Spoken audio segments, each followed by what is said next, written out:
다들 미지의 세계로의 모험을 한 번쯤 꿈꿔보지 않았나요? 전 지금도 꿈꾸는데. 특히나 우리나라 사람들 궁금증, 호기심 이런 거 누구한테도 뒤지지 않잖아요? 그렇지만 괜히 모험한답시고 우리 목숨을 잃을 순 없으니 지금부터 랜선 여행을 떠나보자. 실존하지만 절대로 갈 수 없는 장소. 지금 바로 출발! 이 섬은 브라질 해안에 위치해 있어요. 근데 왜 이름이 스네이크 아일랜드냐? 스네이크가 뭐죠? 그렇죠. 바로 뱀이에요. 이 섬에는 골든 랜스헤드 바이퍼라고 알려진 브라질 고유종인 독사가 상상을 초월할 정도로 가득하죠. 이 섬에 가보신 분 설마 없죠? 저도 가보진 않아서 직접 본 적은 없지만 이 섬에 도착하면 딱히 정박할 수 있는 해변도 없고 바위 절벽만 가득해서 섬에 가는 길조차 쉽지 않다고 해요. 근데 길만 힘드냐? 그것도 아니에요. 이 섬은 골든 랜스헤드 바이퍼를 별도로 관리하고 있는 곳이라서 브라질 해군이 민간인 접근을 철저하게 막고 있죠. 사실상 독사보다 이분들 피하기가 더 어렵다고 보면 돼요. 그리고 이 섬에 얽힌 썰이 하나 있는데 등대가 하나 있었대요. 이 등대의 등대지기는 가족과 함께 섬에 있는 오두막에 살았다는데 어느 날 오두막 안으로 독사들이 기어들어와서 가족들을 몰살시켰다고 전해지죠. 물론 사실 검증은 되지 않은 그냥 썰일 뿐이지만요. 그만큼 위험한 섬이라는 겁니다. 아이슬란드 남서부 북대서양에 있는 서트지 섬.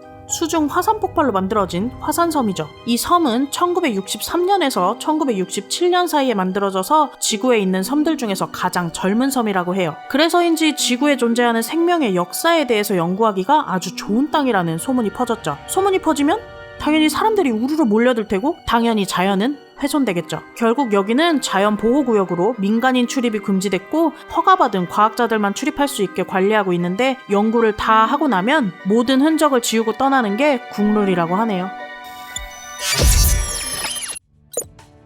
세상에서 가장 알려진 게 없는 미지의 섬이에요. 왜냐면 이 섬을 제대로 탐험한 사람이 단 한 명도 없기 때문이죠. 여기로 들어갈 수 있는 공식 공항이나 항구 같은 건 당연히 없고 온통 산호초로 뒤덮여 있다고 해요. 크기도 그렇게 크지 않아요. 울릉도보다 조금 작은 정도? 근데 이 섬은 놀랍게도 유인도예요. 사람이 살고 있다는 뜻이죠. 그게 바로 이 수많은 인구 중에 단 한 사람도 이 섬에 가지 못한 이유인데 우리와는 조금 다른 범상치 않은 놈들이 살고 있어요. 바로 현대 세계의 때가 전혀 묻지 않은 지구상 마지막 원주민 센티널족. 얘네들은 외부인이 섬에 들어오면 가차없이 화살을 쏴버려요. 진짜 살벌하게 쏩니다. 사진만 봐도 후덜덜하죠. 심지어 시체를 찾을 수도 없대요. 태워버리는지 먹는지 알 길이 없어요. 그렇지만 우리 같은 문명인들은 또 뭐가 있습니까? 그렇죠. 쓸데없는 집착이 있죠. 1960년대부터 여기 원주민들이랑 접촉을 하려고 끊임없이 시도합니다. 근데 당연히 실패했겠죠. 지금까지도 이 섬에 대해 알려진 게 없는 걸 보니. 그리고 1974년에는 한 다큐멘터리 팀이 방문을 해요. 독점으로 방송 때리면 대박은 따놓은 당상이었을 테니까요. 근데 제가 뭐라 그랬죠? 얘네들 화살 쏩니다. 당연히 이 취재팀도 화살에 맞아요. 심지어 감독 허벅지에. 근데도 문명인들은 포기하지 않고 한 탐사대가 1991년부터 이 원주민들한테 코코넛이나 바나나 같은 선물들을 계속 갖다 바쳐요. 우호관계를 쌓아나간 거죠. 근데 그게 통했나봐요. 역시 뇌물공세는 다 통하나 보네요. 아무튼 결국 97년까지 탐사대가 이 미지의 섬을 탐사했다고 합니다. 그렇다고 엄청 자세하게는 아니고 그냥 대충 이 사람들은 어떤 식으로 사는지 정도만요. 어쨌든 이 센티널족이 외부와의 접촉을 눈에 불을 켜고 막는 이유는 엄청나게 긴 시간 동안 외부와 단절돼서 살았기 때문에 전염병 같은 질병에 취약할 수밖에 없겠죠? 바로 그 때문이에요. 질병에 노출되면 센티널족이 절멸할 수 있으니까요.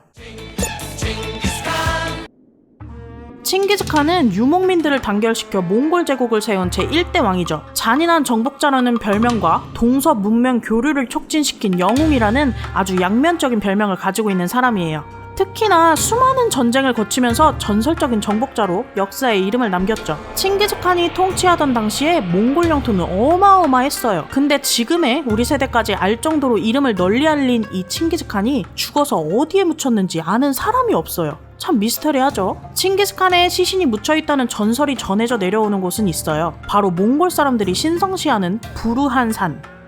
근데 그 큰 산 중에 칭기즈칸이 당초에 어디 누워있는지 찾을 수가 없다는 거예요. 왜 그런지에 대한 썰이 있는데 칭기즈칸의 시신을 이 산으로 옮기는 과정에서 마주쳤던 모든 살아있는 생명체들을 싹 다 죽여버렸대요. 이 과정을 지켜본 사람들도 있잖아요.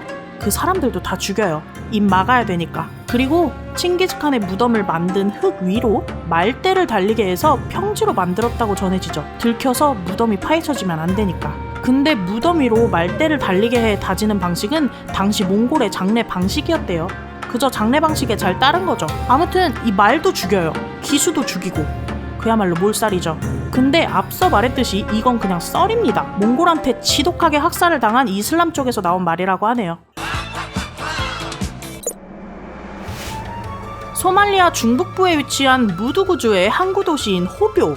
아주 작은 마을이에요. 근데 여러분, 소말리아 하면 뭐죠? 바다가 우리를 부르는구만. 바로 해적이죠. 이 악명 높은 소말리아 해적들이 살고 있는 곳이라고 보면 돼요. 선박을 납치하면 여기에 보관을 하고요. 인류애라곤 쥐뿔도 없는 해적들이 살고 있기 때문에 그야말로 무법천지예요. 진짜 그냥 사람이 살고 있다 뿐이지 거의 뭐 땅 집만 있는 데라서 물 공급 안 돼, 병원 없어, 학교 없어. 그럼 관광은? 미쳤습니까 휴먼? 당연히 안 돼요. 인질 되고 싶으면 가세요.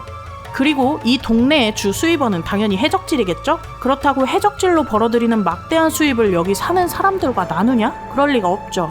일반인에게는 일절 돌아가지 않는데요. 프랑스 도르도뉴 몽티냐크 마을에 있는 동굴이에요. 2만 년 전 구석기 후기에 벽화가 그려져 있는 석회암 동굴 유적이죠. 그만큼 역사적인 가치도 어마어마하겠죠? 보통 이런 데는 관광지로 발전시켜서 모든 사람이 볼 수 있게 하던데 여기가 왜 우리가 절대로 갈 수 없는 장소냐? 이 동굴에는 사슴, 들소, 고양이 등이 아주 훌륭한 상태로 보존이 되어 있어요. 이걸 모든 사람이 볼 수 있게 공개를 했었대요. 근데 어떤 일이 벌어졌냐? 곰팡이가 어마무시하게 번식하기 시작했죠. 그래서 관람을 금지한 겁니다. 대신에 약 200m 떨어진 곳에 실제 크기로 복제된 동굴을 만들어 놨다고 하니까 궁금하신 분들 가서 구경하시면 돼요. 자, 오늘 영상 여기까지고요. 미지의 세계는 미지인 이유가 있다는 법 명심하시길 바라면서 다음 영상에서 더 흥미로운 이야기 가득 담아서 찾아올게요. 기다려주기로 약속! 안녕!